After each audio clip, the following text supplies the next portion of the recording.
India Pak അതിർത്തിയിൽ സമാധാനത്തിന് ആവർത്തിച്ച് ആഹ്വാനം ചെയ്ത ലോകരാജ്യങ്ങൾ. അതിർത്തിയിൽ നിന്ന് ശുഭകരമായ വാർത്ത പ്രതീക്ഷിക്കുന്നതായി അമേരിക്കൻ പ്രസിഡന്റ് ഡൊണാൾഡ് ട്രംപ്. ഇന്ത്യയും പാകിസ്ഥാനും തങ്ങളുടെ സുഹൃത്തുക്കളെന്ന് ചൈന. അതേസമയം ഭീകര സംഘടനയായ ജെയ്ഷെ മുഹമ്മദിനെ വിലക്കണമെന്നും ഭീകര പ്രവർത്തനത്തിനെതിരെ കർശന നടപടി സ്വീകരിക്കണമെന്നും ലോകരാജ്യങ്ങൾ പാകിസ്ഥാനോട് ആവശ്യപ്പെട്ടു. ഉത്തര കൊറിയൻ ഭരണാധികാരി കിം ജോങ് ഉന്നുമായി വിയറ്റ്നാമിൽ നടത്തിയ ഉച്ചകോടിക്ക് ശേഷമായിരുന്നു ട്രംപിന്റെ നിർണായക പ്രതികരണം. അമേരിക്ക മുൻതൂക്കം നൽകുന്നത് സമാധാനത്തിനാണ്. ഇന്ത്യ പാക് അതിർത്തിയിൽ ശുഭവാർത്ത പ്രതീക്ഷിക്കാം. I think reasonably attractive news from Pakistan and India. They've been going at it and we've been involved in trying to have them stop, and we have some reasonably decent news. I think hopefully that's going to be coming to an end. It's been going on for a long time, decades and decades. ഇന്ത്യയും പാകിസ്ഥാനും സംയമനം പാലിക്കണമെന്ന് British പ്രധാനമന്ത്രി Theresa May ആവശ്യപ്പെട്ടു. ഭീകര സംഘടനയായ ജെയ്ഷെ മുഹമ്മദിനും തലവൻ മസൂദ് അസറിനുമെതിരെ കനത്ത രാജ്യാന്തര സമ്മർദ്ദമാണ് ഉയർന്നത്. സംഘടനയെ വിലക്കണമെന്നും തലവൻ മസൂദ് അസറിനെ ആഗോള ഭീകരനായി പ്രഖ്യാപിക്കണമെന്നും ബ്രിട്ടൻ, ഫ്രാൻസ്, അമേരിക്ക തുടങ്ങിയ രാജ്യങ്ങൾ ആവശ്യപ്പെട്ടു. അസറിനെ ആഗോള ഭീകരനായി പ്രഖ്യാപിക്കണമെന്നാണ് 2009 മുതൽ ഇന്ത്യ ശക്തമായി ഉന്നയിക്കുന്നത്. 2017 ഇതിനുള്ള ശ്രമമുണ്ടായെങ്കിലും ഐക്യരാഷ്ട്രസഭയിൽ ചൈന എതിർത്തു. പുതിയ സാഹചര്യത്തിൽ തീവ്രവാദികൾക്കെതിരെ കർശന നടപടിയെടുക്കാൻ പാകിസ്ഥാൻ തയ്യാറാകണമെന്ന് ജപ്പാൻ ആവശ്യപ്പെട്ടു. ഇന്ത്യക്ക് പിന്തുണയുമായി സൗദിയും രംഗത്തെത്തി. ഇന്ത്യ പാക് സമാധാനത്തിന് ഏത് സഹായത്തിനും തയ്യാറാണെന്ന് ഇറാൻ വിദേശകാര്യമന്ത്രി മുഹമ്മദ് ജവാദ് പറഞ്ഞു. ഇരു രാജ്യങ്ങളും ആഗ്രഹിക്കുന്നുവെങ്കിൽ മധ്യസ്ഥം വഹിക്കാൻ തയ്യാറാണെന്ന് റഷ്യയും പ്രതികരിച്ചു. News desk, news 18. പാകിസ്ഥാനുമായി സംഘർഷം തുടരുമ്പോൾ പാർട്ടി പ്രവർത്തകരുടെ യോഗത്തിൽ പങ്കെടുത്ത പ്രധാനമന്ത്രിയെ രൂക്ഷമായി വിമർശിച്ച പ്രതിപക്ഷം. 132 കോടി ജനങ്ങൾ പൈലറ്റിന്റെ മോചനത്തിനായി പ്രാർത്ഥിക്കുമ്പോൾ പ്രധാനമന്ത്രിയുടെ ചിന്ത തെരഞ്ഞെടുപ്പിനെക്കുറിച്ച് മാത്രമാണെന്ന് കോൺഗ്രസ് ആരോപിച്ചു.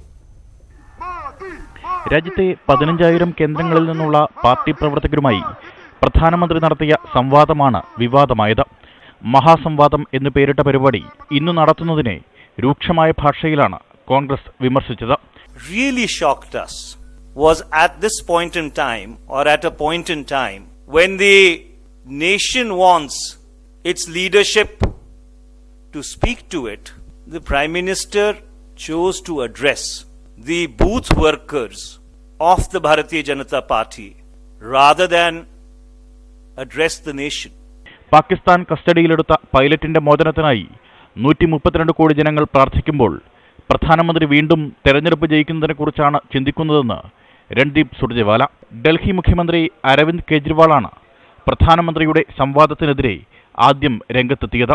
ऐसे में अगर बूथ मजबूत करने की बात की जाएगी तो फिर देश को धक्का लगता है, देश को अच्छा नहीं लगता. പൈലറ്റിനെ മോചിപ്പിക്കാൻ മുഴുവൻ ഊർജ്ജവും ചെലവഴിക്കേണ്ട സമയത്ത് സംവാദം ഒഴിവാക്കണമെന്ന് കേജ്രിവാൾ ആവശ്യപ്പെട്ടു. News desk, news 18. പുൽവാമ ഭീകരാക്രമണത്തിന്റെ ഞെട്ടിൽ നിന്നും രാജ്യം മോചിതമാകും മുമ്പ് വിവാദവുമായി യെദ്യൂരപ്പയുടെ പ്രസ്താവന. ഇന്ത്യയുടെ രണ്ടാം മിന്നലാക്രമണം ബിജെപിക്ക് ഗുണം ചെയ്യും എന്നാണ് കർണാടക മുൻ മുഖ്യമന്ത്രി BS യെദ്യൂരപ്പ മാധ്യമങ്ങളോട് പറഞ്ഞത്. യെദ്യൂരപ്പയുടെ വാക്കുകൾ പാകിസ്ഥാൻ വരെ ഏറ്റെടുത്തതോടെ ബിജെപി പ്രതിരോധത്തിലായി. ಸೈನಿಕರು ಹುತಾತ್ಮರಾದರು, ಒಂದೊಂದು ತೊಟ್ಟು ರಕ್ತಕ್ಕೂ ನಾನು ಸೇಡು ತೀರಿಸ್ಕೊಳ್ತೇನೆ ಅಂತ ಪ್ರಧಾನಿ ಹೇಳಿದ್ರು. ಅದನ್ನು ಮಾಡಿ ತೋರಿಸ್ತಾ ಇದ್ದಾರೆ. ಇದೆಲ್ಲದರ ಪರಿಣಾಮ ನಾಳೆ 22 ಲೋಕಸಭಾ ಸೀಟ್ ಗೆಲ್ಲೋದಕ್ಕೆ ನಮ್ಗೆ. ഇതായിരുന്നു യെദ്യൂരപ്പയുടെ വാക്കുകൾ. നിയന്ത്രണ രേഖ കടന്ന് പാകിസ്ഥാനിൽ നടത്തിയ വ്യോമാക്രമണം ഇന്ത്യയിൽ മോദി അനുകൂല തരംഗം സൃഷ്ടിച്ചെന്നായിരുന്നു പരാമർശം. ആക്രമണം വരുന്ന ലോക്സഭാ തെരഞ്ഞെടുപ്പിൽ ബിജെപിക്ക് ഗുണം ചെയ്യും. കർണാടകയിൽ 22 സീറ്റെങ്കിലും പിടിച്ചെടുക്കാൻ പാർട്ടിക്ക് സാധ്യമാകുമെന്നും ചിത്രദുർഗയിലെ ദാവൻഗരയിൽ മാധ്യമങ്ങളോട് സംസാരിക്കവേ യെദ്യൂരപ്പ വ്യക്തമാക്കി. യെദ്യൂരപ്പയുടെ വാക്കുകൾക്കെതിരെ കടുത്ത വിമർശനമാണ് ഉയർന്നത്. കേന്ദ്ര വിദേശകാര്യ സഹമന്ത്രി VK സിംഗ് യെദ്യൂരപ്പയുടെ വാക്കുകൾ തള്ളിക്കളഞ്ഞു. ഇത്തരം പ്രസ്താവനകൾ നടത്തരുതെന്ന് അപേക്ഷിക്കുകയാണെന്നും VK സിംഗ് ട്വീറ്റ് ചെയ്തു. യുദ്ധത്തെ രാഷ്ട്രീയവൽക്കരിക്കുകയാണെന്നതിന് ഇതിൽ കൂടുതൽ ചോദ്യം വേണോ എന്ന് ചൂണ്ടിക്കാട്ടി കോൺഗ്രസ് വക്താവ് രൺദീപ് സുർജേവാലയും രംഗത്തെത്തി. പാക് പ്രധാനമന്ത്രി ഇമ്രാൻഖാന്റെ പാർട്ടിയായ പാകിസ്ഥാൻ തെഹ്രീക്ക് ഇൻസാഫും യെദ്യൂരപ്പയുടെ പ്രസ്താവന ഏറ്റുപിടിച്ചിട്ടുണ്ട്. ഇന്ത്യയുടെ ആക്രമണം ബിജെപിക്ക് തെരഞ്ഞെടുപ്പിൽ ജയിക്കാനാണെന്നായിരുന്നു വിമർശനം. പരാമർശം വിവാദമായതോടെ യെദ്യൂരപ്പ നിലപാട് മാറ്റി. വാക്കുകൾ വളച്ചൊടിച്ചെന്നാണ് വിശദീകരണം. News desk, news 18. ഈ വാർത്താ ബുള്ളറ്റിൻ പൂർണ്ണമാകുന്നു. നമസ്കാരം.